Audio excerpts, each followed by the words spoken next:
Hi friends, welcome to achievers hunt. ಈ ದಿನ ನಾವು ಕಲೆಕ್ಟಿವ್ ನೌನ್ಸ್ ಬಗ್ಗೆ ಕಲಿಯೋಣ. ಅದಕ್ಕೂ ಮುಂಚೆ ನಾನು ನಿಮಗೆ ಕೆಲವು ಪ್ರಶ್ನೆಗಳನ್ನ ಕೇಳ್ತೀನಿ, ಆನ್ಸರ್ ಮಾಡ್ತೀರಾ? ಗ್ರೂಪ್ ಆಫ್ ಲಯನ್ಸ್ ಅಂದರೆ ಸಿಂಹಗಳ ಹಿಂಡು, ಅದಕ್ಕೆ ಇಂಗ್ಲೀಷಲ್ಲಿ ಏನು ಹೇಳ್ತಾರೆ? ಆನೆಗಳ ಹಿಂಡಿಗೆ ಏನಂತ ಕರೀತಾರೆ? ಸಮೂಹದೊಂದಿಗೆ ಹಾರ್ತಕ್ಕಂಥ ಪಕ್ಷಿಗಳಿಗೆ ಏನಂತ ಕರೀತಾರೆ?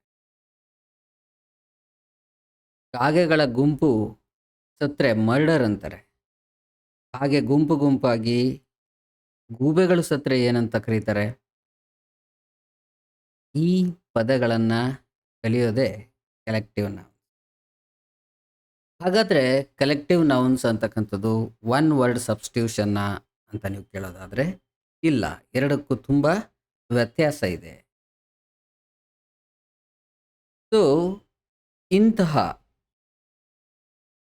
ಕಲೆಕ್ಟಿವ್ ನೌನ್ಸನ್ನು ಹೇಗೆ ನಾವು ಯೂಸ್ ಮಾಡಬೇಕು, ಎಲ್ಲಿ ತಪ್ಪಾಗುವ ಸಾಧ್ಯತೆಗಳಿರುತ್ತೆ, ಬಳಸುವಾಗ ಮಾಡುವ ತಪ್ಪುಗಳೇನು, ಇದನ್ನೆಲ್ಲ ಕಲಿಯುವಂಥದ್ದು ಈ ಕ್ಲಾಸ್ನ ಉದ್ದೇಶ. Let's begin. ಕಲೆಕ್ಟಿವ್ ನೌನ್ಸ್ ಏನು? ಕಲೆಕ್ಟಿವ್ ನೌನ್ ಅಂತ ಹೇಳಿದ್ರೆ ನಾನು ಆಲ್ರೆಡಿ ಹೇಳಿದಂತೆ ಒಂದು ವರ್ಡಿಂದ ಒಂದು group of people, animals, things ಇರ್ತಕ್ಕಂಥದ್ದನ್ನು ಕನ್ಸಿಡರ್ ಮಾಡಿ ಒಂದು ಸಿಂಗಲ್ ಎಂಟಿಟಿಯಾಗಿ ಹೇಳೋದನ್ನು, ಒಂದು ಸಿಂಗಲ್ ಯೂನಿಟ್ ಆಗಿ ಅಥವಾ ಘಟಕವಾಗಿ ಹೇಳೋದನ್ನು ಕಲೆಕ್ಟಿವ್ ನೌನ್ ಅಂತ ಹೇಳ್ತೀವಿ. So a collective noun is a word that refers to a group of people, animals or things considered as a single entity. ವಸ್ತುಗಳ ಅಥವಾ ಯಾವುದೇ ವಿಷಯದ, ಥಿಂಗ್ಸ್ನ ಗುಂಪನ್ನು, ಅನಿಮಲ್ಗಳ ಅಥವಾ ಪ್ರಾಣಿಗಳ ಗುಂಪನ್ನು, ಜನರ ಗುಂಪನ್ನು ನಾವು ಕಲೆಕ್ಟಿವ್ ಆಗಿ ಒನ್ ವರ್ಡಿಂದ ಹೇಳೋವಂಥದ್ದನ್ನು, ಒಂದು ಯೂನಿಟ್ ಆಗಿ ಹೇಳೋವಂಥದ್ದನ್ನು, ಒಂದು ಘಟಕವಾಗಿ ಹೇಳೋವಂಥದ್ದನ್ನು ಕಲೆಕ್ಟಿವ್ ನೌನ್ ಅಂತ ಹೇಳ್ತೀವಿ. ಸೊ ಈ ಕಲೆಕ್ಟಿವ್ ನೌನ್ ಆ ಗುಂಪನ್ನು ಡಿಸ್ಕ್ರೈಬ್ ಮಾಡುತ್ತೆ. ಆ ಗುಂಪು ಮಲ್ಟಿಪಲ್ ಇಂಡಿವಿಜುವಲ್ಸನ್ನು ಅಥವಾ ಸದಸ್ಯರನ್ನು ಅಥವಾ ಪ್ರಾಣಿಗಳನ್ನು ಒಳಗೊಂಡಿರ್ಬೋದು. ಅದನ್ನು ಒಂದು ಘಟಕವಾಗಿ ಹೇಳುವಂಥದ್ದೇ ಕಲೆಕ್ಟಿವ್ ನೌನ್. ಎಕ್ಸಾಂಪಲ್ಸ್ ನೋಡಿ, ಸಿಂಹಗಳ ಗುಂಪಿಗೆ ಏನಂತ ಹೇಳ್ಬೋದು? ಎ ಪ್ರೈಡ್ ಆಫ್ ಲಯನ್ಸ್, ಇದನ್ನು ಕಲೆಕ್ಟಿವ್ ನೌನ್ ಅಂತ ಹೇಳಲಾಗುತ್ತೆ. ಎ ಫ್ಲೋಕ್ ಆಫ್ ಬರ್ಡ್ಸ್, ಹಕ್ಕಿಗಳ ಹಿಂಡು. ಆನೆಗಳ ಹಿಂಡಿಗೆ ಏನಂತ ಹೇಳಲಾಗುತ್ತೆ? A herd of elephants. ಜೇನುನೊಣಗಳ ದಂಡಿಗೆ ಏನಂತ ಕರಿಬೋದು? A swarm of bees. ನಾಯಿ ಮರಿಗಳ ಗುಂಪಿಗೆ ಎ ಲಿಟರ್ ಆಫ್ ಪಪ್ಪೀಸ್. ಇವೆಲ್ಲ ಕಲೆಕ್ಟಿವ್ ನೌನ್ಸ್. ಪ್ರಾಣಿಗಳಿಗೆ ಬಳಸುವಾಗ ಮತ್ತು ಥಿಂಗ್ಸ್ಗೆ ಬಳಸುವಾಗ ನಾವು ಕಲೆಕ್ಟಿವ್ ಆಗಿ ಬಳಸುವಂಥ ಪದವನ್ನು ಕಲೆಕ್ಟಿವ್ ನೌನ್ ಅಂತ ಕರಿತೀವಿ.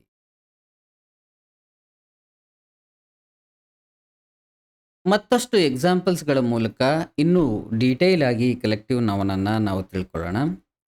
ಪೀಪಲ್ಗಳಿಗೆ ಸಂಬಂಧಪಟ್ಟಿದೆ ಅಂದರೆ ಜನರಿಗೆ ಸಂಬಂಧಪಟ್ಟಂತೆ, ಹ್ಯೂಮನ್ಸ್ಗೆ ಸಂಬಂಧಪಟ್ಟಂತೆ ಯಾವ ಯಾವ ಶಬ್ದಗಳು ಕಲೆಕ್ಟಿವ್ ನೌನ್ ಆಗ್ತವೆ ನೋಡಿ.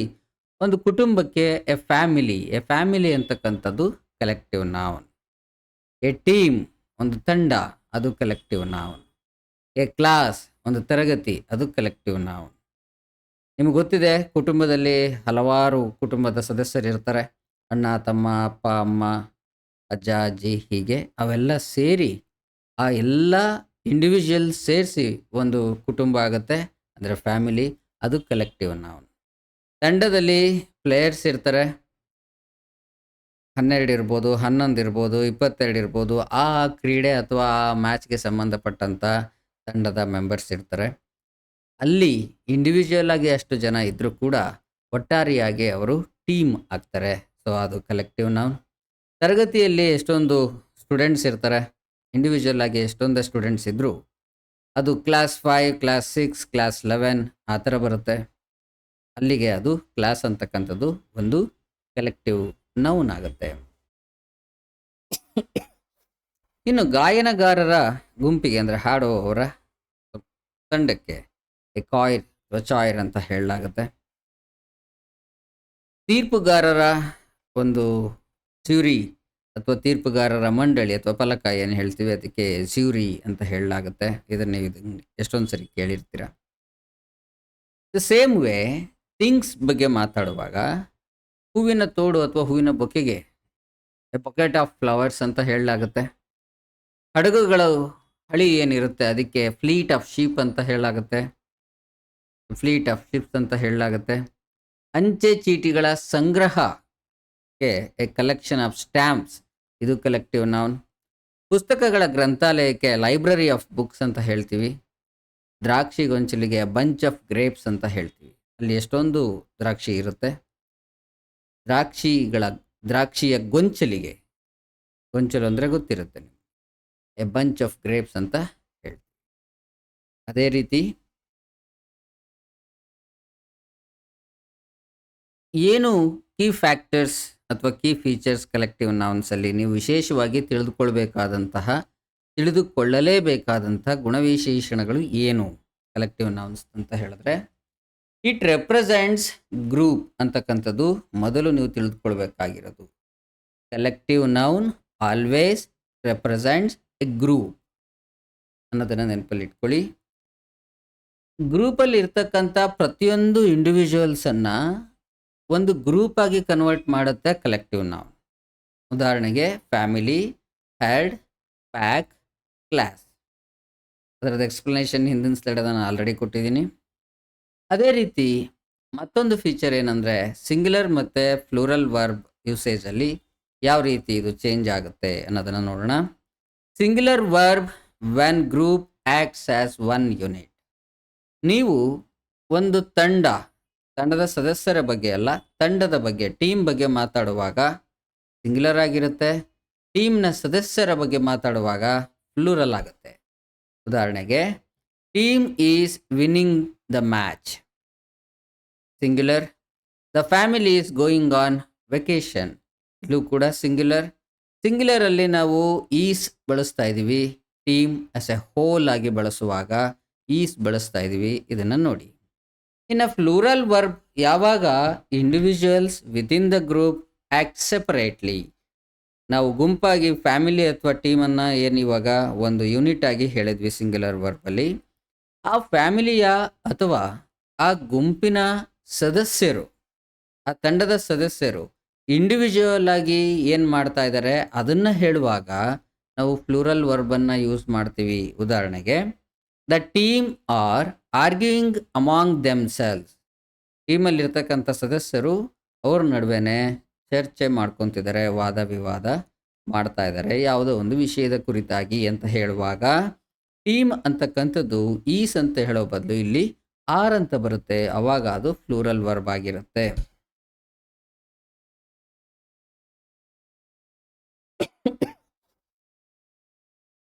ಇನ್ನೊಂದೇನು ಅಂತ ಹೇಳಿದ್ರೆ it can be countable or uncountable. Collective nouns ಬಂದು ಕೌಂಟಬಲ್ ಬೇಕಾದರೂ ಆಗ್ಬೋದು, ಅನ್ಕೌಂಟಬಲ್ ಬೇಕಾದರೂ ಆಗ್ಬೋದು. ಎಕ್ಸಾಂಪಲ್ ಅದಕ್ಕೆ ಎ ಫ್ಲೀಟ್ ಆಫ್ ಶಿಪ್ಸ್, ಇದು countable. The furniture in the house is old. Furniture ಅಂತಕ್ಕಂಥದ್ದು uncountable, ships countable. So the grammatical treatment of singular or plural verb depends on the emphasis. ಯಾವುದರ ಬಗ್ಗೆ ನಾವು ಹೇಳ್ತಾ ಇದ್ದೀವಿ, ಏನನ್ನು ಹೇಳ್ತಾ ಇದ್ದೀವಿ ಅನ್ನೋದ್ರ ಮೇಲೆ ನೀವು ಯಾವ ಗ್ರಾಮಟಿಕಲ್ ಟ್ರೀಟ್ಮೆಂಟನ್ನು ಅಲ್ಲಿ ಕೊಡಬೇಕಾಗತ್ತೆ ಅನ್ನೋವಂಥದ್ದನ್ನು ನಿರ್ಧಾರ ಮಾಡ್ಬೋದು. ಎಕ್ಸಾಂಪಲ್, ಅನಿಮಲ್ಸ್ಗೆ ಹೇಳುವಾಗ ಲಯನ್ಸ್ದು ಪ್ರೈಡ್ ಅಂತ ಹೇಳ್ತೀರಿ, ಬರ್ಡ್ಸ್ದು ಫ್ಲೋಕ್ ಅಂತ ಹೇಳ್ತೀರಿ. ಹೆಡ್ ಎಲಿಫೆಂಟ್ಸ್, ಆನೆಗಳ ದಂಡಿಗೆ ಎಲಿಫೆಂಟ್ಸ್ ಅಂತ ಹೇಳ್ತೀರಿ. ಜೇನುನೊಣಗಳ ಹಿಂಡಿಗೆ ಸ್ವಾಮ್ ಅಂತ ಹೇಳ್ತೀರಿ. ಫ್ಯಾಮಿಲಿ ಪೀಪಲ್ ಬಂದಾಗ team, class, jury, audience.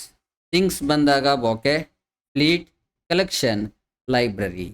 So ಯಾವುದರ ಕುರಿತಾದಂತಹ ಗುಂಪಿನ ಅಭಿವ್ಯಕ್ತಿಯನ್ನು ನೀವು ಮಾಡ್ತಿರ್ತೀರಾ ಅದರ ಮೇಲೆ ಡಿಪೆಂಡ್ ಆಗುತ್ತೆ, ಅದನ್ನು ಎಂಫಸೈಸ್ ಮಾಡಬೇಕಾಗುತ್ತೆ.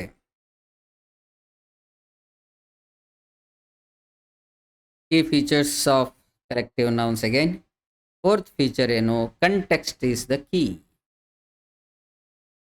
ಏನನ್ನ ಹೇಳ್ತಾ ಇದ್ದೀರಾ, ಯಾವುದರ ಬಗ್ಗೆ ಹೇಳ್ತಾ ಇದ್ದೀರಾ, ಯಾವ ಉದ್ದೇಶದಿಂದ ಹೇಳ್ತಾ ಇದ್ದೀರಾ ಅನ್ನೋದರ ಮೇಲೆ ನೀವಲ್ಲಿ ಸಿಂಗ್ಯುಲರ್ ಯೂಸ್ ಮಾಡಬೇಕಾ ಪ್ಲೂರಲ್ ಯೂಸ್ ಮಾಡಬೇಕಾ ಅಂತ ನೋಡಬೇಕಾಗುತ್ತೆ. The appropriate verb form singular or plural depends on the specific context and the intended meaning.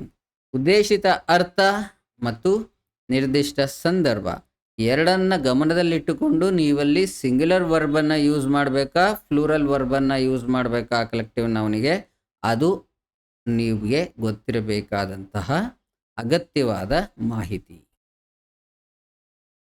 ಜೊತೆಗೆ ಮತ್ತೊಂದು ಏನಂತಂದರೆ ಎಂಫಸೈಸ್ ಆನ್ ಯುನಿಟಿ. ನೋಡಿ, ಸಿಂಗ್ಯುಲರ್ ವರ್ಬಲ್ಲಿ when the focus is on the group as a single unit, single ವರ್ಬನ್ನು ನೀವು use ಮಾಡಬೇಕು. Singular verb ಯಾವಾಗ use ಮಾಡಬೇಕು? Entire group ಬಗ್ಗೆ ಹೇಳುವಾಗ, ಒಂದು ಗ್ರೂಪನ್ನು ಒಂದು ಯೂನಿಟ್ ಆಗಿ ಕನ್ಸಿಡರ್ ಮಾಡಿ ಹೇಳುವಾಗ ಸಿಂಗ್ಯುಲರ್ ವರ್ಬನ್ನು ಯೂಸ್ ಮಾಡಬೇಕು.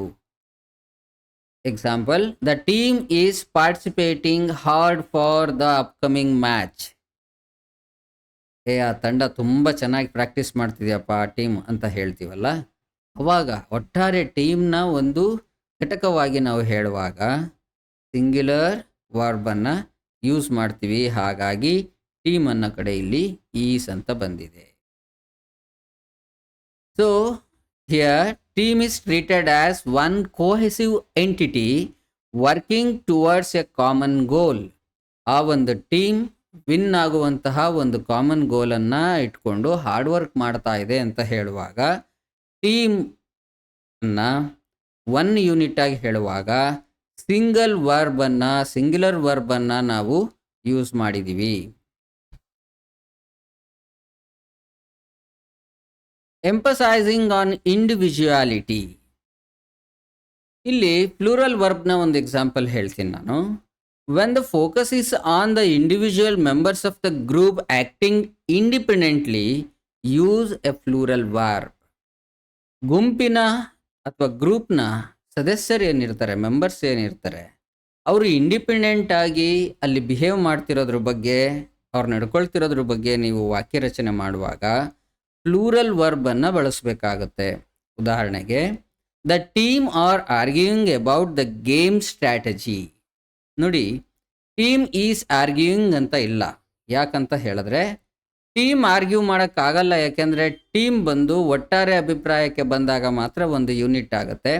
ಟೀಮಲ್ಲಿರ್ತಕ್ಕಂಥ ಮೆಂಬರ್ಸ್ ಡಿಫರೆಂಟ್ ಅಭಿಪ್ರಾಯಗಳನ್ನು ಹೊಂದಿರುವಾಗ, ಆ ಕಾರಣಕ್ಕೆ ಅವರು ಸ್ಟ್ರಾಟಜಿ ಮಾಡಲಿಕ್ಕೋಸ್ಕರ ಆರ್ಗ್ಯೂ ಮಾಡ್ತಿರುವಾಗ ಪ್ರತಿಯೊಬ್ಬರ ಅಭಿಪ್ರಾಯವನ್ನು ಇಲ್ಲಿ ಹೇಳ್ತಾ ಇರೋವಂಥದ್ದು.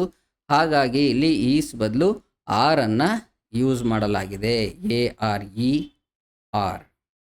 ಅಲ್ಲಿಗೆ ಪ್ಲೂರಲ್ ವರ್ಬ್ ಬಂತು ಇಲ್ಲಿ. Here the emphasis on the individual members of the team expressing their own opinions and potentially disagreeing with each other. ಪ್ರತಿಯೊಬ್ಬರು ತಮ್ಮ ತಮ್ಮ ಅಭಿಪ್ರಾಯಗಳನ್ನು ಹೇಳ್ತಾ ಇದ್ದಾರೆ, ಮತ್ತೊಬ್ಬರ ಅಭಿಪ್ರಾಯವನ್ನು ವಿರೋಧಿಸ್ತಾ ಇದ್ದಾರೆ ಅಂತ ಹೇಳುವಾಗ, ಅವರು ಆರ್ಗ್ಯೂ ಮಾಡ್ತಿದ್ದಾರೆ ಅಂತ ಹೇಳುವಾಗ, ಟೀಮ್ನಲ್ಲಿನ ಸದಸ್ಯರ ವೈಯಕ್ತಿಕ ಅಭಿಪ್ರಾಯಗಳ ಬಗೆಗೆ ಹೇಳುವಾಗ ಎಂಫಸೈಸ್ ಏನಾಗುತ್ತೆ? ಪ್ಲೂರಲ್ ವರ್ಬನ್ನು ಯೂಸ್ ಮಾಡಬೇಕಾಗುತ್ತೆ, ಇವೊಂದು it is a collective noun. Next, regional and stylistic variations. American English ಮತ್ತು ಬ್ರಿಟಿಷ್ ಇಂಗ್ಲೀಷ್ನಲ್ಲಿ ಸ್ವಲ್ಪ ವೇರಿಯೇಷನ್ಸ್ ಬರುತ್ತೆ ಇದನ್ನು ಯೂಸ್ ಮಾಡುವಾಗ. American English often favours the singular verb. ಸಾಮಾನ್ಯವಾಗಿ ಅಮೇರಿಕನ್ ಇಂಗ್ಲೀಷ್ನಲ್ಲಿ ಸಿಂಗ್ಯುಲರ್ ವರ್ಬನ್ನೇ ಯೂಸ್ ಮಾಡಲಾಗುತ್ತೆ ಕಲೆಕ್ಟಿವ್ ನೌನ್ಸನ್ನು ಯೂಸ್ ಮಾಡುವಾಗ. ಇವನ್ ಆ ಇಂಡಿವಿಜುವಲ್ ಮೆಂಬರ್ಸ್ದು ಡಿಸ್ಕಷನ್ ಬಗ್ಗೆ ಅಥವಾ ಇಂಡಿವಿಜುವಲ್ ಮೆಂಬರ್ಸ್ ಅಭಿಪ್ರಾಯಗಳ ಬಗ್ಗೆ ಹೇಳಬೇಕಾದಾಗಲೂ ಕೂಡ ಅಮೇರಿಕನ್ ಇಂಗ್ಲೀಷಲ್ಲಿ ಸಿಂಗ್ಯುಲರ್ ಫಾರ್ಮ್ ಆಫ್ ವರ್ಬನ್ನೇ ಯೂಸ್ ಮಾಡಲಾಗುತ್ತೆ. ಆದರೆ ಬ್ರಿಟಿಷ್ ಇಂಗ್ಲೀಷ್ನಲ್ಲಿ ಮೋರ್ ಫ್ಲೆಕ್ಸಿಬಿಲಿಟಿ ಇದೆ. ಅದು ಯಾವಾಗ ಸಿಂಗ್ಯುಲರ್ ವರ್ಬನ್ನು ಯೂಸ್ ಮಾಡಬೇಕು, ಯಾವಾಗ ಫ್ಲೂರಲ್ ವರ್ಬನ್ನು ಯೂಸ್ ಮಾಡಬೇಕು, ಕಂಟೆಕ್ಸ್ಟ್ ಮತ್ತು ಉದ್ದೇಶವನ್ನು ನೋಡಿಕೊಂಡು ಅದು ಡಿಸೈಡ್ ಮಾಡುತ್ತೆ. Next, the choice between a singular or plural verb with a collective noun depends on the specific meaning you want to convey. ನೀವು ಯಾವ ಅರ್ಥವನ್ನು ವ್ಯಕ್ತಪಡಿಸ್ಲಿಕ್ಕೆ ನೋಡ್ತಾ ಇದ್ದೀರೋ ಅದರ ಆಧಾರದ ಮೇಲೆ ನೀವು ಸಿಂಗ್ಯುಲರ್ ವರ್ಬನ್ನು ಯೂಸ್ ಮಾಡಬೇಕಾ ಅಥವಾ ಫ್ಲೂರಲ್ ವರ್ಬನ್ನು ಯೂಸ್ ಮಾಡಬೇಕಾ ಅನ್ನೋವಂಥದ್ದನ್ನು ಚೂಸ್ ಮಾಡಬೇಕು. If you are emphasizing the group as a whole or individual members, ನೀವು ಗ್ರೂಪ್ ಬಗ್ಗೆ ಅರ್ಥ ಬರೋ ರೀತಿಯಲ್ಲಿ ಮಾತಾಡ್ತಾ ಇದ್ದೀರಾ ಅಥವಾ ಇಂಡಿವಿಜುವಲ್ ಮೆಂಬರ್ಸಿಗೆ ಅರ್ಥ ಕೊಡಲಿಕ್ಕೆ ಮಾತಾಡ್ತಿದ್ದೀರಾ ಅನ್ನೋದ್ರ ಮೇಲೆ ನೀವು ಫ್ಲೂರಲ್ ಆರ್ ಸಿಂಗ್ಯುಲರ್ ವರ್ಬನ್ನು ಯೂಸ್ ಮಾಡಬೇಕು. Your writing style and conventions of the particular contest, ನೀವು ಯಾವ ಸಂದರ್ಭವನ್ನು ಉದ್ದೇಶಿಸಿ ಯಾವ ಸಂಗತಿಯನ್ನು ಉದ್ದೇಶಿಸಿ ಬರಿತಾ ಇದ್ದೀರೋ ಬರೆಯುವಾಗ ಅವಾಗಲೂ ಕೂಡ ನೀವು ಹೇಳಬೇಕಾಗಿರುವ ಮೀನಿಂಗ್, ವ್ಯಕ್ತಪಡಿಸಬೇಕಾಗಿರುವ ಮೀನಿಂಗ್ ಯಾವುದು ಅನ್ನೋದರ ಮೇಲೆ ಸಿಂಗ್ಯುಲರ್ ವರ್ಬ್ ಅಥವಾ ಫ್ಲೂರಲ್ ವರ್ಬ್ ಎರಡರಲ್ಲಿ ಅಪ್ರೋಪ್ರಿಯೇಟ್ ಆಗಿರುವಂಥದ್ದನ್ನು ಅಂದರೆ ಸೂಕ್ತವಾಗಿರುವಂಥದ್ದನ್ನು ನೀವು ವಿತ್ ಅ ಕ್ಲಾರಿಟಿಯೊಂದಿಗೆ ನೀವು ಚೂಸ್ ಮಾಡಬೇಕು.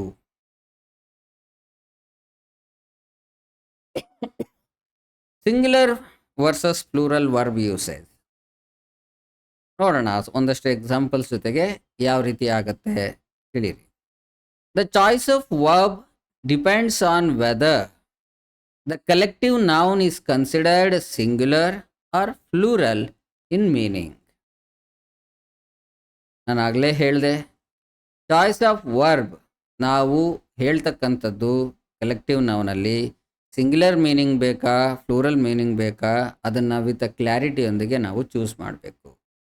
ಉದಾಹರಣೆಗೆ ಒಂದು ಸಿಂಗಲ್ ಯೂನಿಟ್ ಬಗ್ಗೆ ಹೇಳುವಾಗ the committee has decided to postpone the event ಅಂತ ಹೇಳ್ತೀವಿ. The crowd is cheering for the players ಅಂತ ಹೇಳ್ತೀವಿ. ಇಲ್ಲಿ ಕಮಿಟಿ ಮತ್ತು ಕ್ರೌಡ್ ಎರಡೂ ಕೂಡ ಒಂದು ಸಿಂಗಲ್ ಯೂನಿಟ್ ಆಗಿ ನಾವು ತಗೊಂಡಿದ್ದೀವಿ. ಹಾಗಾಗಿ ಇಲ್ಲಿ ಸಿಂಗ್ಯುಲರ್ ವರ್ಬನ್ನು ಯೂಸ್ ಮಾಡ್ತೀವಿ. Plural acting as individual, singular ಬಂದರೆ acting as single unit, plural ಅಂತ ಹೇಳಿದ್ರೆ acting as individuals. So committee have differing opinions on the matter, ಆ ಕಮಿಟಿ ಆ ವಿಷಯದ ಬಗ್ಗೆ ವಿಭಿನ್ನ ಅಭಿಪ್ರಾಯಗಳನ್ನು ಹೊಂದಿದೆ ಅಂತ ಹೇಳುವಾಗ we should use plural form. The team are celebrating in their own way, team ಗೆದ್ದಿದೆ ಅಂತ ಇಟ್ಕೊಳ್ಳಿ, ಸೆಲೆಬ್ರೇಟ್ ಮಾಡ್ತಾ ಇದ್ದಾರೆ, ಎಲ್ಲ ಒಂದೇ ರೀತಿ ಸೆಲೆಬ್ರೇಟ್ ಮಾಡ್ತಾ ಇದ್ರೆ ಅದು ಸಿಂಗ್ಯುಲರ್ ಫಾರ್ಮ್. ಅವ್ರವ್ರ ಪಾಡಿಗೆ ಅವರಿಗೆ ಇಷ್ಟ ಬಂದಿದ್ದ ರೀತಿಯಲ್ಲಿ ಸೆಲೆಬ್ರೇಟ್ ಮಾಡ್ತಿದ್ರು ಅಂತ ಹೇಳುವಾಗ ನಾವಿಲ್ಲಿ ಫ್ಲೂರಲ್ ಫಾರ್ಮನ್ನು ಯೂಸ್ ಮಾಡಬೇಕು. ಹಾಗಿದ್ರೆ ಸಿಂಗ್ಯುಲರ್ ವರ್ಬ್ ಮತ್ತು ಫ್ಲೂರಲ್ ವರ್ಬ್ ನಡುವೆ ಇರ್ತಕ್ಕಂತಹ ವ್ಯತ್ಯಾಸ ಅಥವಾ ಡಿಫ್ರೆನ್ಸ್ ಏನು ಅನ್ನೋದನ್ನು ಈ ಸಿಂಗ್ಯುಲರ್ ವರ್ಬ್ ವರ್ಸಸ್ ಫ್ಲೂರಲ್ ವರ್ಬಲ್ಲಿ ನಾವು ತಿಳಿಯೋಣ. The team is winning the game, ಇಲ್ಲಿ ಫೋಕಸ್ ಟೀಮ್ ಮೇಲಿದೆ. ಟೀಮನ್ನು ಒಂದು ಸಿಂಗಲ್ ಯೂನಿಟ್ ಆಗಿ ಕನ್ಸಿಡರ್ ಮಾಡಲಾಗಿದೆ, ಹಾಗಾಗಿ ಇಲ್ಲಿ ಈಸ್ ಬಳಸಲಾಗಿದೆ. ಇಲ್ಲಿ ಫ್ಲೂರಲ್ ವರ್ಬಲ್ಲಿ the team are arguing about their strategy, ಇಲ್ಲಿ ಫೋಕಸ್ ಬಂದು individual members within the team ಒಳಗಡೆ ಇರ್ತಕ್ಕಂಥ ಇಂಡಿವಿಜುವಲ್ ಮೆಂಬರ್ಸ್ ಬಗ್ಗೆ ಹೇಳಲಾಗ್ತಾ ಇದೆ, ಹಾಗಾಗಿ ಇಲ್ಲಿ ಆರ್ ಫ್ಲೂರಲ್ ವರ್ಬನ್ನು ಬಳಸಲಾಗಿದೆ. ಹಾಗೆ the family is going on vacation, entire family ಒಂದು ವೆಕೇಶನ್ಗೆ ಹೋಗ್ತಾ ಇದ್ದಾರೆ. ಅಲ್ಲಿ ಫ್ಯಾಮಿಲಿಯನ್ನು ಒಂದು ಕಲೆಕ್ಟಿವ್ ಎಂಟಿಟಿಯಾಗಿ ಒಂದು ಸಿಂಗಲ್ ಯೂನಿಟ್ ಆಗಿ ತಗೊಳ್ಳಲಾಗಿದೆ. ಆದರೆ ಅದೇ ಫ್ಯಾಮಿಲಿ ಎಲ್ಲಿಗೆ ಹೋಗಬೇಕು ಅನ್ನೋದ್ರ ಬಗ್ಗೆ ಡಿಫ್ರೆಂಟ್ ಒಪಿನಿಯನ್ನ ಒಳಗೊಂಡಿದೆ ಅಂತ ಹೇಳುವಾಗ ಪ್ಲೂರಲ್ ಫಾರ್ಮ್ ಆಗಿಬಿಡುತ್ತೆ.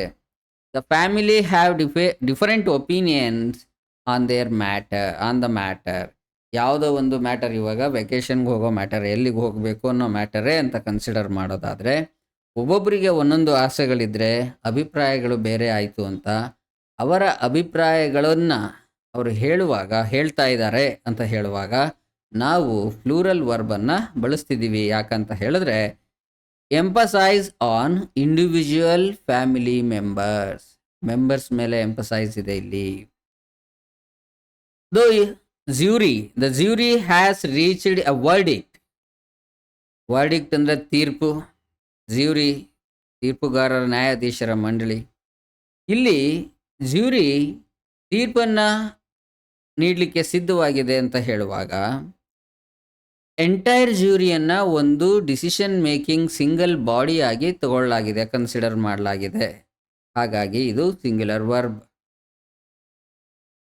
ಇಲ್ಲಿ jury are divided on the issue. ಅವರು ಅವರ ಮುಂದೆ ಇರ್ತಕ್ಕಂಥ ಸಮಸ್ಯೆ ಬಗ್ಗೆ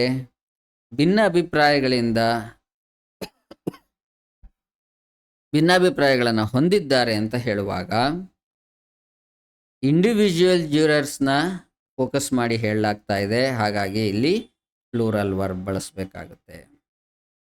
next, the class is studying for the exams. Entire class ಎಕ್ಸಾಮ್ಸಿಗೆ ಪ್ರಿಪೇರ್ ಆಗ್ತಿದೆ ಅಂತ ಹೇಳುವಾಗ ಎಂಟೈರ್ ಕ್ಲಾಸನ್ನು ಯೂನಿಫೈಡ್ ಗ್ರೂಪ್ ಆಗಿ ಕನ್ಸಿಡರ್ ಮಾಡಲಾಗುತ್ತೆ. ಸೊ ಸಿಂಗಲ್ ವರ್ಬ್ ಇಲ್ಲಿ ಯೂಸ್ ಮಾಡಬೇಕು. ಇಲ್ಲಿ ಪ್ಲೂರಲ್ ವರ್ಬಲ್ಲಿ the same class are working on individual projects, ಬೇರೆ ಬೇರೆ ಪ್ರಾಜೆಕ್ಟ್ಸ್ ಮೇಲೆ ಆ ಕ್ಲಾಸ್ ಅವರು ವರ್ಕ್ ಮಾಡ್ತಿದ್ದಾರೆ ಅಂತ ಹೇಳುವಾಗ it is emphasise on individual student activities. So ಇಲ್ಲಿ ಪ್ಲೂರಲ್ ವರ್ಬನ್ನು ಬಳಸಬೇಕು. A folk of birds flies south for the winter ಹೇಳುವಾಗ ಫ್ಲೋಕ್ ಆಫ್ ಬರ್ಡ್ಸ್ ಅಂತಕ್ಕಂಥದ್ದು ಆ ಪಕ್ಷಿಗಳ ಸಮೂಹ ಸೌತ್ ಕಡೆಗೆ ಹಾರ್ಕೊಂಡು ಹೋಗ್ತು ಹೇಳುವಾಗ ಸಮೂಹ ಒಂದು ಯೂನಿಟ್ ಆಗಿ ಕನ್ಸಿಡರ್ ಆಗ್ತಾ ಇದೆ. But the flock are scattered across the field ಅಂತ ಹೇಳುವಾಗ ಅಲ್ಲಿ ಆ ಮೈದಾನದಲ್ಲಿ ಪಕ್ಷಿಗಳೆಲ್ಲ ಹಾರಿ ಚೆಲ್ಲಾಪಿಲ್ಲಿ ಅಥವಾ ಎಲ್ಲ ದಿಕ್ಕುಗಳಲ್ಲೂ ಹಾರ್ಕೊಂಡು ಹೋದ್ವು ಅಥವಾ ಚದುರಿದ್ವು ಅಂತ ಹೇಳುವಾಗ ಏನಂತ ಹೇಳಲಾಗುತ್ತೆ? ಸ್ಕ್ಯಾಟರ್ಡ್. ಅದು individual birds within the folk ಬಗ್ಗೆ ಮಾತಾಡಲಾಗ್ತಾ ಇದೆ. ಹಾಗಾಗಿ ಇಲ್ಲಿ ಪ್ಲೂರಲ್ ವರ್ಬನ್ನು ಬಳಸಲಾಗಿದೆ. ಹಾಗಾದರೆ ಈ ಕಲೆಕ್ಟಿವ್ ನೌನ್ಸ್ನ ಬಳಕೆಯಲ್ಲಿ ಏನು ಕಾಮನ್ ಎರರ್ಸ್ ಆಗುತ್ತೆ? ನಾವು ಸಾಮಾನ್ಯವಾಗಿ ಡೈಲಿ ಲೈಫಲ್ಲಿ, ಡೈಲಿ ರೈಟಿಂಗಲ್ಲಿ, ನಮ್ಮ ಎಕ್ಸಾಮ್ಸ್ಗಳಲ್ಲಿ ಹೇಗೆ ಸಾಮಾನ್ಯವಾಗಿ ಗೊತ್ತಿಲ್ಲದೆ ತಪ್ಪುಗಳನ್ನು ಮಾಡಿಬಿಡ್ತೀವಿ ಅನ್ನುವಂಥದ್ದು. Confusing in subject verb agreement. Subject verb ಅಗ್ರಿಮೆಂಟಲ್ಲಿ ಕನ್ಫ್ಯೂಸ್ ಆಗಿ ಆಗುವಂಥ ತಪ್ಪುಗಳು ಯಾವುದು? The jury was arguing among themselves. ಇಲ್ಲಿ ಜ್ಯೂರಿ ವಾಸ್ ಇದೆಯಲ್ಲ, ವಾಸ್ ಇರಬಾರ್ದು. ಯಾಕಂತ ಹೇಳಿದ್ರೆ ಅಮಾಂಗ್ ದೆಮ್ ಸೆಲ್ಸ್ ಅನ್ನುವಾಗ ಇಂಡಿವಿಜುವಲ್ ಆಗಿ ನಾವು ಮಾತಾಡ್ತಿದ್ದೀವಿ. ಸೊ ಇಂಡಿವಿಜುವಲ್ ಆಗಿ ಅಂತ ಹೇಳುವಾಗ ಒಬ್ಬರಿಲ್ಲ, ಇಲ್ಲಿ ಅನೇಕರಿರೋದ್ರಿಂದ ಜ್ಯೂರಿನಲ್ಲಿ ವರ್ ಬರಬೇಕು. So the jury var arguing among them cells ಅನ್ನುವಂಥದ್ದು ಕರೆಕ್ಟ್ ಆದ formation. Using A plural verb with A singular collective noun. ಇನ್ನೊಂದು ಎರರು ಏನು? The team R participating for the game. The team R participating for the game. ಇಲ್ಲಿ team ಅಂತಕ್ಕಂಥದ್ದು ಒಂದು single unit ಆಗಿರೋದ್ರಿಂದ R ಬಳಸಬಾರ್ದು, is ಬರಬೇಕು. So the team is participating for the game. ಯಾವಾಗ ನಾವು ಒಂದು ಟೀಮನ್ನು ಸಿಂಗಲ್ ಯೂನಿಟ್ ಆಗಿ ಟ್ರೀಟ್ ಮಾಡ್ತೀವಿ ಅವಾಗ ಸಿಂಗ್ಯುಲರ್ ವರ್ಬನ್ನೇ ನಾವು ಬಳಸಬೇಕು. ನೆಕ್ಸ್ಟು ಮತ್ತೊಂದು ತಪ್ಪು ಎಲ್ಲಾಗುತ್ತೆ? ಕೌಂಟಬಲ್ ಫಾರ್ಮ್ಸ್ನ ಇನ್ಕರೆಕ್ಟಾಗಿ ಬಳಸೋದ್ರ ಮೂಲಕ. ಎಕ್ಸಾಂಪಲ್ ನೋಡೋಣ. I have many furnitures in my house. ಇದು ನೋಡಿ, ಫರ್ನಿಚರ್ ಅಂತಕ್ಕಂಥದ್ದು ಅನ್ಕೌಂಟಬಲ್ ನೌನ್. ಅದನ್ನು ಇಲ್ಲಿ ಎಸ್ ಸೇರಿಸಿ ಕೌಂಟಬಲ್ ಪ್ಲೂರಲೈಸೇಷನ್ಗೆ ಮಾಡಲಾಗಿದೆ. ಇದು ರಾಂಗ್. ಸೊ ಕರೆಕ್ಟಾಗಿ ಏನು ಮಾಡಬೇಕು? I have many pieces of furniture in my house. ಸಾಮಾನ್ಯವಾಗಿ ಫರ್ನಿಚರ್ಸ್ ಅಂತಾನೆ ನಾವು ಹೇಳ್ತಿರ್ತೀವಿ ಡೈಲಿ ಲೈಫಲ್ಲಿ. But actually it is wrong. Furniture is generally uncountable. So ಮತ್ತೊಂದು ಇನ್ಕರೆಕ್ಟ್ ಸೆಂಟೆನ್ಸ್ ಎಕ್ಸಾಂಪಲ್ ಇಲ್ಲಿ, I need some advisers. Advisers ಅಂತಕ್ಕಂಥದ್ದು ಕೂಡ ಅನ್ಕೌಂಟಬಲ್ ನೌನ್ ಆಗಿರೋದ್ರಿಂದ ನೀವು ಅಡ್ವೈಸ್ ಅಂತ ಅಷ್ಟೇ ಬಳಸಬೇಕಾಗುತ್ತೆ. ಸೊ ಕರೆಕ್ಟಾಗಿ ಸೆಂಟೆನ್ಸ್ ಫಾರ್ಮೇಷನ್ ಮಾಡಬೇಕಿಲ್ಲಿ ಅಂತ ಹೇಳಿದ್ರೆ, ಐ ನೀಡ್ ಸಮ್ ಅಡ್ವೈಸ್ ಅಂತಕ್ಕಂಥದ್ದು ಕರೆಕ್ಟ್ ಸೆಂಟೆನ್ಸ್ ಫಾರ್ಮೇಷನ್ ಆಗಿರುತ್ತೆ.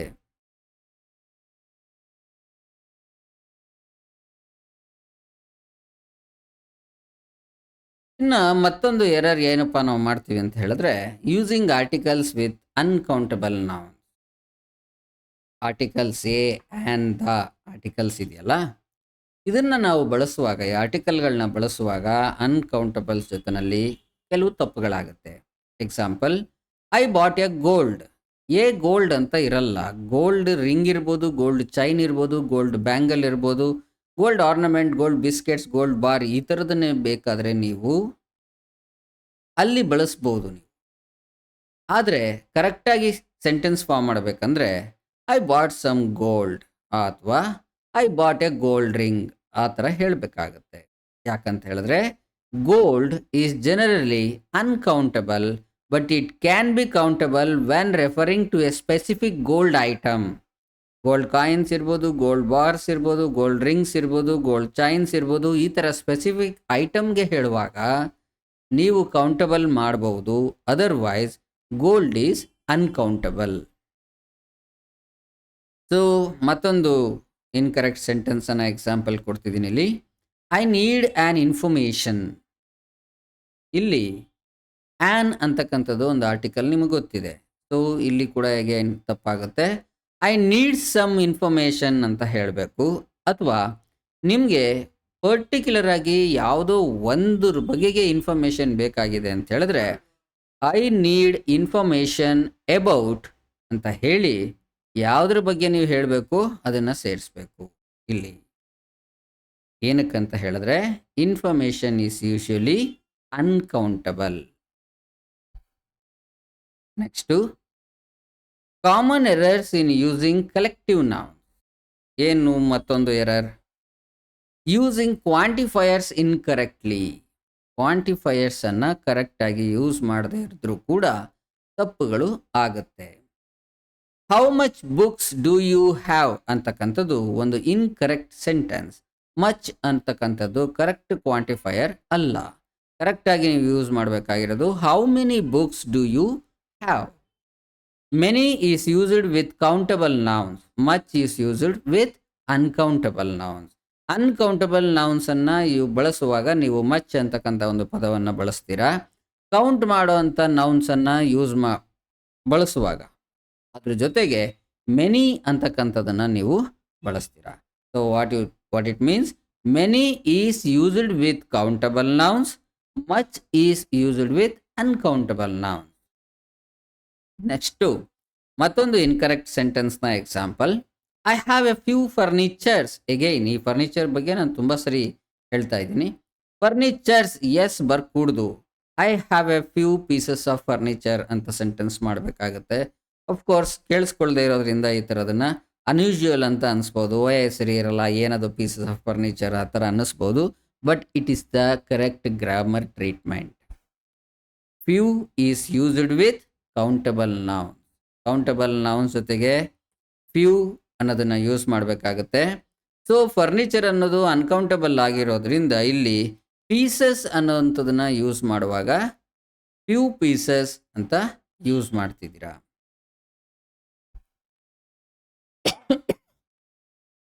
Next using less with countable noun.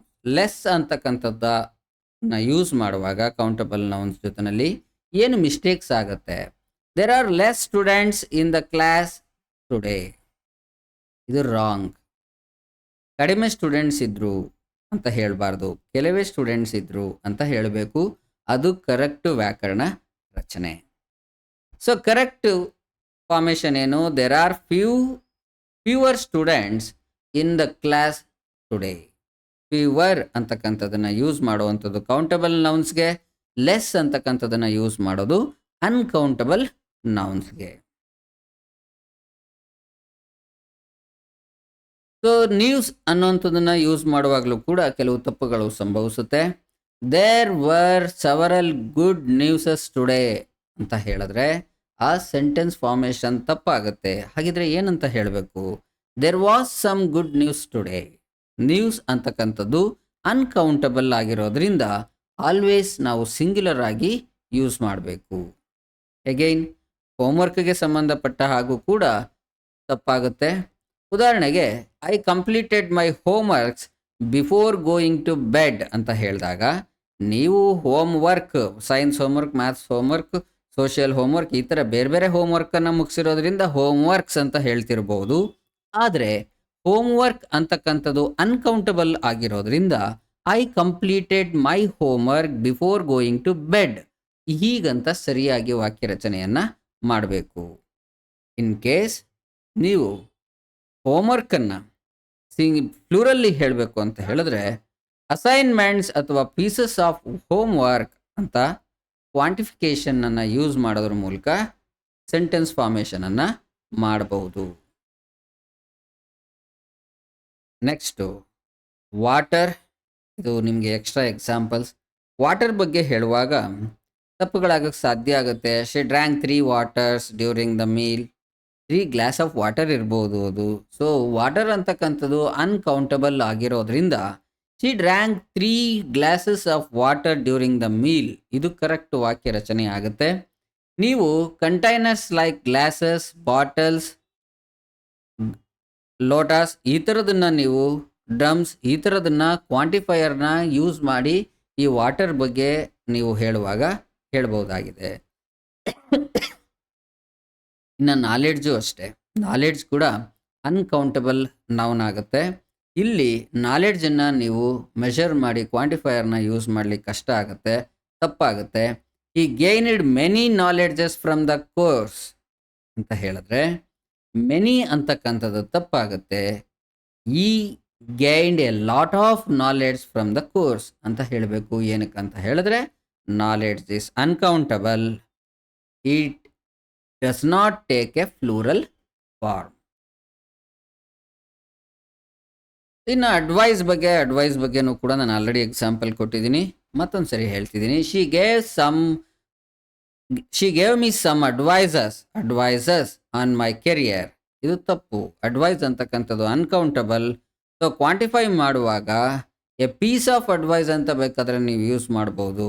ಹಾಗಾದರೆ ಈ ತಪ್ಪು ಸೆಂಟೆನ್ಸ್ ಕರೆಕ್ಟ್ ಏನಂತ ಹೇಳಿದ್ರೆ she gave me some advice on my career ಹೇಳ್ಬೋದು. ಆ ಥರ ಇನ್ಫಾರ್ಮೇಷನ್ ಕೂಡ ಅನ್ಕೌಂಟಬಲ್ ನೌನ್ ಆಗಿರುತ್ತೆ. ಎಗೈನ್ ಇಲ್ಲಿ ಇದನ್ನು ಬಳಸುವಾಗ ತಪ್ಪಾಗೋ ಸಾಧ್ಯತೆ ಇರುತ್ತೆ. The teacher shared many informations during the lecture. Informations ಅಂತ ಬರಲ್ಲ. ಸೊ ಕರೆಕ್ಟ್ ಸೆಂಟೆನ್ಸ್ ಫಾರ್ಮೇಷನ್ ಏನು? The teacher shared a lot of information during the lecture. So information is uncountable and cannot take a plural form ಅನ್ನೋದನ್ನು ನೀವು ಮನಸ್ಸಲ್ಲಿ ಇಟ್ಕೋಬೇಕು. ಅದು ಫ್ಲೂರಲ್ ಫಾರ್ಮಿಗೆ ತಗೊಳ್ಳಲ್ಲ. ಹಾಗಾಗಿ ಎ ಪೀಸ್ ಆಫ್ ಇನ್ಫಾರ್ಮೇಷನ್ ಈ ಥರ ಬೇಕಾದರೆ ಬಳಸ್ಬೋದು ನೀವು, ಅದನ್ನು ಕ್ವಾಂಟಿಫೈ ಮಾಡಬೇಕು ಅಂತ ಇದ್ದರೆ. ನಿಮಗೆ ಬ್ರೆಡ್ ಬಗ್ಗೆ ಹೇಳುವಾಗಲೂ I bought 2 breads from the bakery ಈ ಥರ ಹೇಳಿದ್ರೆ ತಪ್ಪಾಗುತ್ತೆ. ಐ ಬಾಟ್ 2 ಫೌಂಡೋ ಇಲ್ಲ ಅಂದರೆ 2 ಲೋವ್ಸ್ ಆಫ್ ಬ್ರೆಡ್ ಫ್ರಮ್ ದ ಬೇಕ್ರಿ ಆ ಥರ ಹೇಳ್ಬೋದು. ಯಾತಕ್ಕಂತ ಹೇಳಿದ್ರೆ bread is A uncountable noun. ಅದನ್ನು ಕ್ವಾಂಟಿಫೈ ಮಾಡಬೇಕು ಅಂತ ಹೇಳಿದ್ರೆ ಲೋವ್ಸ್ ಆಫ್ ಬ್ರೆಡ್ ಹೇಳ್ಬೋದು ನೀವು. ಲಗೇಜ್ ಅನ್ನುವಂಥದ್ದು ಕೂಡ ಅನ್ಕೌಂಟಬಲ್ ನೌನ್ ಆಗಿರುತ್ತೆ. So her luggage were heavy to carry ಅಂತ luggages were heavy to carry ಅಂತ ಹೇಳಿದ್ರೆ ತಪ್ಪಾಗುತ್ತೆ. ಎಸ್ ಅನ್ನು ಸೇರಿಸ್ಬಾರ್ದು, ಪ್ಲೂರಲ್ ಫಾರ್ಮಿಗೆ ತೊಗೊಂಡು ಹೋಗಬಾರ್ದು ಇದನ್ನು ನೀವು. So her luggage was heavy to carry ಇದು ಕರೆಕ್ಟ್ ಸೆಂಟೆನ್ಸ್ ಫಾರ್ಮೇಷನ್ ಆಗುತ್ತೆ. ಯಾಕಂತ ಹೇಳಿದ್ರೆ luggage is uncountable, should remain in singular form. ಈಗ ಇಲ್ಲ ಅಂದರೆ ನೀವು ಬಳಸಬೇಕು ಅಂತ ಹೇಳಿದ್ರೆ ಬ್ಯಾಗ್ಸನ್ನು ಪೀಸಸ್ ಆಫ್ ಲಗೇಜಸ್ ಅಂತನೋ ಬ್ಯಾಗ್ಸ್ ಆಫ್ ಲಗೇಜ್ ಅಂತನೋ ನೀವು ಬಳಸ್ಬೋದು.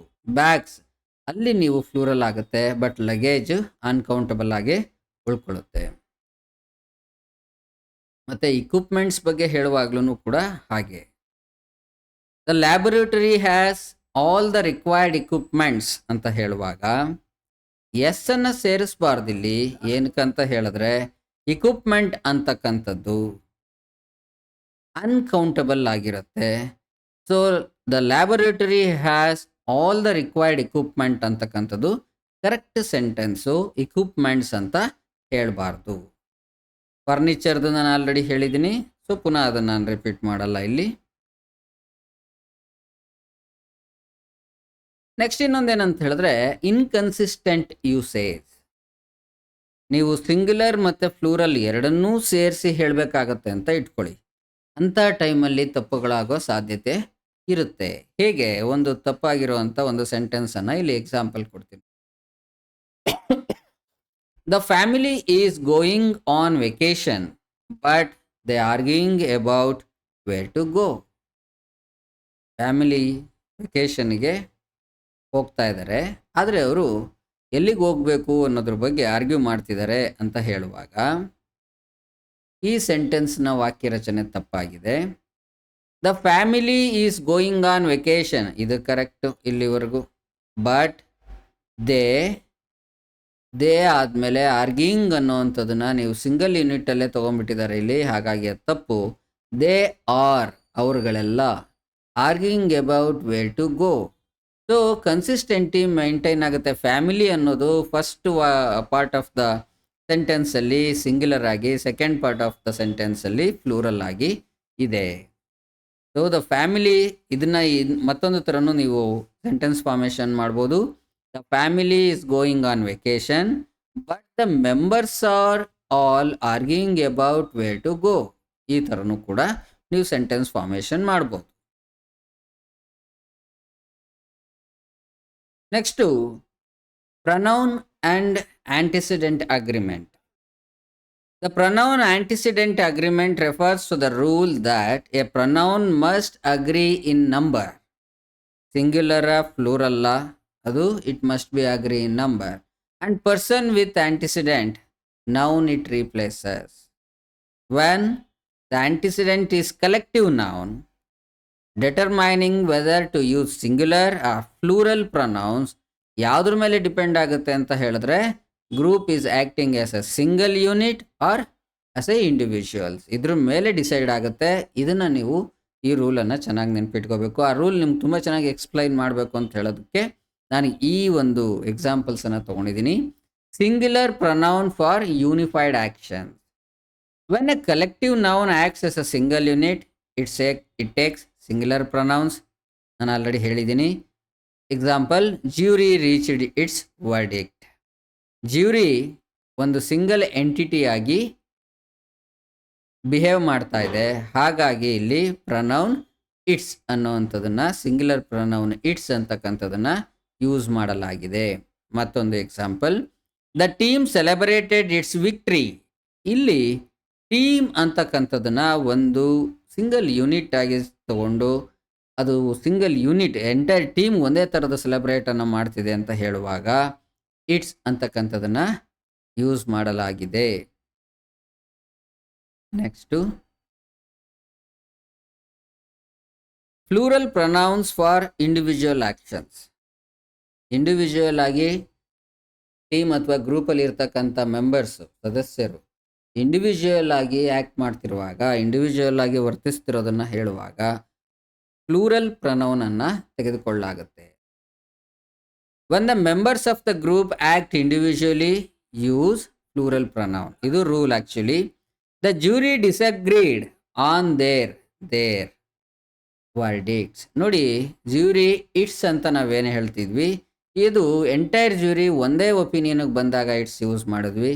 ಇಲ್ಲಿ ಜ್ಯೂರಿ ಡಿಸಗ್ರೀಡ್, ಒಪಿನಿಯನ್ಗೆ ಬರಲಿಲ್ಲ, ಅವ್ರು ಆರ್ಗ್ಯೂ ಮಾಡ್ತಿದ್ದಾರೆ, ಅದ್ರ ಬಗ್ಗೆ ಅವರುಗಳು ಮಾಡ್ತಿದ್ದಾರೆ, ಅವರು ಅಂತ ಹೇಳುವಾಗ ದೇರ್ ಪ್ಲೂರಲನ್ನು ಬಳಸ್ತಾ ಇದ್ದೀವಿ. Members of the jury are acting as individuals with differing opinions, so there is used. Next, ಇನ್ನೊಂದು example, the team put on their uniforms before the game. Game start ಆಗೋದಕ್ಕಿಂತ ಮುಂಚೆ ಟೀಮ್ ಮೆಂಬರ್ಸ್ ಆ ಯೂನಿಫಾರ್ಮ್ನ ಹಾಕ್ಕೊಂಡ್ರು ಅಂತ ಹೇಳುವಾಗ each team members is putting on their own uniform. So ದೇರನ್ನು ಇಲ್ಲಿ ಯೂಸ್ ಮಾಡಲೇಬೇಕು. ಕಾಮನ್ ಮಿಸ್ಟೇಕ್ಸನ್ನು ಅವಾಯ್ಡ್ ಮಾಡಲಿಕ್ಕೆ ಟಿಪ್ಸ್ ಏನು? ಸಿಂಗ್ಯುಲರ್ ಪ್ರನೌನ್ ಯಾವಾಗ group act as individually. Singular ಪ್ರನೌನನ್ನು ಯೂಸ್ ಮಾಡಬೇಕು. The committee disagreed on its decision. Committee disagreed on its decision ಅಂತ ಹೇಳುವಾಗ ದೇರ್ ಯೂಸ್ ಮಾಡಬೇಕು. ಡಿಸಗ್ರಿ ಏನಕ್ಕಂತ ಹೇಳಿದ್ರೆ ಎಲ್ಲರೂ ಸೇರಿ ಒಂದೇ ಅಗ್ರಿಮೆಂಟಿಗೆ ಬಂದಿದ್ರೆ, ಡಿಸಿಷನ್ಗೆ ಬಂದಿದ್ರೆ ಅದು ಎಂಟೈರ್ ಕಮಿಟಿಯ ಡಿಸಿಷನ್ ಆಗ್ತಾಯಿತ್ತು. So committee will treated as one single unit. ಇಲ್ಲಿ ಅವರು ಡಿಸಗ್ರಿ ಮಾಡಿದ್ದಾರೆ, ಹಾಗಾಗಿ ಅವರ ಡಿಫರೆಂಟ್ ಒಪಿನಿಯನ್ ಇದೆ ಅಂತ ಹೇಳುವಾಗ ಯಾರ್ದು ಡಿಫರೆಂಟ್ ಒಪಿನಿಯನ್ನು ಆ ಕಮಿಟಿಯ ಸದಸ್ಯರದು, ಹಾಗಾಗಿ ಇಲ್ಲಿ ಪ್ಲೂರಲ್ ಪ್ರನೌನ್ ಬರುತ್ತೆ. Using plural pronouns for unified action. ಇಲ್ಲಿ the audience clapped their hands together. ಹಾಗಾದರೆ ಏನಿಲ್ಲಿ ದ ಆಡಿಯನ್ಸ್ ದೇರ್ ಅಂತ ಬರಲ್ಲ. ಏನಕ್ಕಂತ ಹೇಳಿದ್ರೆ ಆಡಿಯನ್ಸನ್ನು ಹೋಲ್ ಯೂನಿಟ್ ಆಗಿ ಒಂದು ಸಿಂಗಲ್ ಯೂನಿಟ್ ಆಗಿ ನೋಡಲಾಗ್ತಾ ಇದೆ. ಹಾಗಾಗಿ ಆಡಿಯನ್ಸ್ ದೇರ್ ಕ್ಲಾಪ್ಡ್ ದೇರ್ ಅಂತ ಹೇಳೋ ಬದಲು ಕ್ಲಾಪ್ಡ್ ಇಟ್ಸ್ ಹ್ಯಾಂಡ್ಸ್ ಟುಗೆದರ್ ಅನ್ನೋದು ಕರೆಕ್ಟ್ ಆಗಿರುತ್ತೆ. ಮತ್ತೊಂದು ಮಿಸ್ಟೇಕ್ ಏನು ಮಾಡ್ತೀವಿ ಅಂತ ಹೇಳಿದ್ರೆ ಕಂಟೆಕ್ಸ್ಟನ್ನು ಓವರ್ಲುಕ್ ಮಾಡೋವಂಥದ್ದು. The jury has reached a verdict but they are still arguing. ಇಲ್ಲಿ ನೋಡಿ ಕಂಟೆಕ್ಸ್ಟ್ ಏನು? ರೀಚ್ಡ್ ದೇರ್ ವರ್ಡಿಕ್ಟ್, ಆದರೆ ಅವ್ರ ತೀರ್ಪಿಗೆ ಬಂದು ಆಗಿದೆ, ಆದರೆ ಅವ್ರು ಇನ್ನೂ ಆರ್ಗ್ಯೂ ಮಾಡ್ತಿದ್ದಾರೆ ಅಂತ ಹೇಳುವಾಗ ಏನು ತಪ್ಪಾಗುತ್ತೆ? The jury has reached a verdict, decision single unit ಮೇಲೆ ಬರುತ್ತೆ, ಹಾಗಾಗಿ ಈ ಸೆಂಟೆನ್ಸ್ನ ಅಗತ್ಯ ಇಲ್ಲಿ ಇರಲ್ಲ. ಸೊ ಕರೆಕ್ಟಾಗಿ ಬಳಸಬೇಕು ಅದನ್ನು ಅಂತ ಹೇಳಿದ್ರೆ the jury are divided on the issue and they are still arguing, ಅಂದರೆ ಅಲ್ಲಿಗೆ ಅವರು ಡಿಸಿಷನ್ನಿಗೆ ಬಂದಿಲ್ಲ. ಫೋಕಸ್ ಎಲ್ಲಿದೆ ಇಲ್ಲಿ? ಇಂಡಿವಿಜುವಲ್ ಜ್ಯೂರಿಯರ್ಸ್ ಒಪಿನಿಯನ್ ಮೇಲೆ ಫೋಕಸ್ ಇದೆ. ಗೆಳೆಯರೆ, ಇಲ್ಲಿಗೆ ಕಲೆಕ್ಟಿವ್ ನೌನ್ಸ್ನ ತರಗತಿಗಳು ಮುಗಿದಿದೆ. ಪ್ರತಿ ತರಗತಿಯಲ್ಲಿ ನಾನು ನಿಮ್ಗೆ ಹೇಳೋ ರೀತಿಯಲ್ಲಿ ಇಲ್ಲಿ ಏನು ಕಲ್ತಿದ್ದೀರಾ ದಯವಿಟ್ಟು ಟೆಸ್ಟ್ ಪ್ರಾಕ್ಟೀಸ್ ಮಾಡಿ. ಆನಂತರ ಇದರ ನೋಟ್ಸು ಮತ್ತಷ್ಟು ಮಾಹಿತಿಗಳೊಂದಿಗೆ ಹೆಚ್ಚು ಎಕ್ಸಾಂಪಲ್ಸೊಂದಿಗೆ ನಿಮಗೆ ಈ ಬುಕ್ಕಲ್ಲಿ ಸಿಗುತ್ತೆ. ಅದನ್ನು ನೀವು ಡೌನ್ಲೋಡ್ ಮಾಡ್ಕೊಳ್ಳಿ, ಯೂಸ್ ಮಾಡಿ. ಪ್ರಾಕ್ಟೀಸ್ ಮೇಕ್ಸ್ ಯು ಪರ್ಫೆಕ್ಟ್ ಅನ್ನೋದನ್ನು ಮರಿಬೇಡಿ. ಪ್ರತಿ ತರಗತಿಗಳನ್ನು ನೀವು ಅನ್ಲಿಮಿಟೆಡ್ ಟೈಮ್ ಆ್ಯಕ್ಸೆಸ್ ತೊಗೊಳ್ತೀರಾ. ಅನ್ಲಿಮಿಟೆಡ್ ಆ್ಯಕ್ಸೆಸ್ ಇದೆ ನಿಮ್ಮ ಸಬ್ಸ್ಕ್ರಿಪ್ಷನ್ ಪೀರಿಯಡಲ್ಲಿ. ಹಾಗಾಗಿ ಎಷ್ಟು ಸರಿ ಬೇಕಾದರೂ ಕ್ಲಾಸನ್ನು ನೀವು ಕೇಳಿಸ್ಕೋಬೋದು, ಓದ್ಬೋದು. ಆನಂತರ ನೀವು ಇಲ್ಲಿ ಟೆಸ್ಟನ್ನು ತೊಗೋಬೋದು. ಸೊ ಟೆಸ್ಟ್ಗಳಿಗೆ ನೀವು ಪ್ರಿಪೇರ್ ಆಗಬೇಕಾಗಿರುವಂಥದ್ದು, ನಿಮ್ಮನ್ನು ನೀವು ಪ್ರತಿದಿನ ಒಂದು ಹೆಜ್ಜೆ ಮುಂದಕ್ಕೆ ನಿಮ್ಮನ್ನು ನೀವು ಕರ್ಕೊಂಡು ಹೋಗಬೇಕಾಗಿರೋದು ನಿಮ್ಮ ಜವಾಬ್ದಾರಿ. ಅದನ್ನು ನೀವು ಮಾಡ್ತೀರಾ ಅಂತ ಅಂದ್ಕೊತೀನಿ. 0 ಲೆವೆಲಿಂದ ಹೀರೋ ಲೆವೆಲಿಗೆ ನೀವು ಖಂಡಿತ ರೀಚ್ ಆಗ್ತೀರಾ ಅಂತ ಅಂದ್ಕೊತೀನಿ. ಮತ್ತೆ ಮುಂದಿನ ಕ್ಲಾಸ್ನೊಂದಿಗೆ ಮತ್ತೆ ಸಿಗೋಣ. ಶುಭ ದಿನ. Thank you.